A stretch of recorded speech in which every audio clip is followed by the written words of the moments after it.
আসসালামু আলাইকুম ওয়া রাহমাতুল্লাহি ওয়া বারাকাতুহু। প্রিয় দর্শক, আপনারা যে কিতাবটি দেখতেছেন এই কিতাবটির নাম হচ্ছে আমলে কুরআনী হাকিমুল উম্মত হযরত মাওলানা আশরাফ আলী তানভীর রহমাতুল্লাহি আলাইহি। তো যাদের এই কিতাবটি প্রয়োজন হবে এই কিতাবটি আপনারা আমাদের কাছ থেকে অর্ডার করতে পারবেন। আমরা সুন্দরবন এবং স্টেট ফাস্ট কুরিয়ারের মাধ্যমে এই কিতাবগুলো পাঠিয়ে থাকি। দর্শক, প্রথমেই আপনারা পেয়ে যাবেন এই কিতাবটি। এই কিতাবটি হচ্ছে, আমরা যদি আপনাদেরকে দেখাই, এই কিতাবটি হচ্ছে আমলে কুরআনী প্রথম, দ্বিতীয়, তৃতীয় খণ্ড আপনারা সমাপ্ত পেয়ে যাবেন।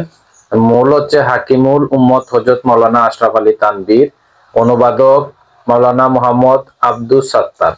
দর্শক, এই কিতাবের মধ্যে কি ধরনের কাজ পাবেন আমরা যদি দেখাই আপনাদেরকে, সূচিপত্রগুলো এই দেখুন, আপনারা সূচিপত্রগুলো এরকম পেয়ে যাবেন। এই কিতাবটির নাম হচ্ছে আমলে কুরআনী। আমরা আবারও বলছি, আমলে কুরআনী। সকল ধরনের কাজ আপনারা পেয়ে যাবেন A to Z।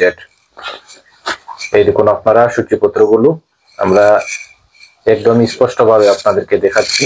তো যারা আমাদের কাছ থেকে অর্ডার করতে চান, স্ক্রিনে দেখানো নাম্বারে কল করে এই কিতাবটি আমাদের কাছ থেকে অর্ডার করতে পারবেন। যারা বাংলাদেশ থেকে এই ভিডিওটি দেখতেছেন বাংলাদেশ থেকে সংগ্রহ করতে পারবেন, এবং যারা ইন্ডিয়া থেকে এই ভিডিওটি দেখতেছেন ইন্ডিয়ার যে কোনো রাজ্য থেকে আমাদের কাছ থেকে এই কিতাবগুলো অর্ডার করতে পারবেন। এছাড়াও আপনারা আমাদের কাছ থেকে যে কোনো ধরনের কিতাব সংগ্রহ করতে কল করুন স্ক্রিনে দেওয়া আমাদের মোবাইল নাম্বারে। দর্শক, আপনারা দেখুন এই কিতাবের মধ্যে কি ধরনের নকশা রয়েছে। এই দেখুন আপনারা সন্তান হেফাজতের নকশা রয়েছে, তারপরে এই দেখুন আপনার নকশাগুলো রয়েছে, জিনবুতের আসরের জন্য নকশা রয়েছে, এবং খন্ড খন্ড ভাগ করা রয়েছে।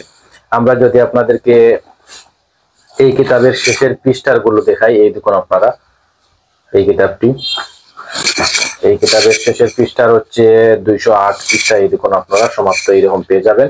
আপনারা ভিডিওর মাধ্যমে যেরকম দেখবেন, ইনশাআল্লাহ বই হাতে পেয়ে কুরিয়ার সার্ভিসের মাধ্যমে নিয়েও আপনারা এইরকম এই কিতাবটি আমাদের কাছ থেকে আপনারা পেয়ে যাবেন। এই দেখুন আপনারা মদ জুয়া থেকে বাঁচার আপনারা যে যে আয়াতটি পাবেন বা কাজটি আপনারা পেয়ে যাবেন। দর্শক, আপনারা আমাদের কাছ থেকে যে কোনো ধরনের তাবিজের কিতাব, ইন্ডিয়ান এবং বাংলাদেশি যে কোনো ধরনের কিতাব সংগ্রহ করতে পারবেন। তো সবাই ভালো থাকুন, সুস্থ থাকুন। এই পর্যন্ত বিদায় নিচ্ছি। পরবর্তীকালে নতুন কোনো কিতাবের ভিডিও নিয়ে আপনাদের সামনে হাজির হব।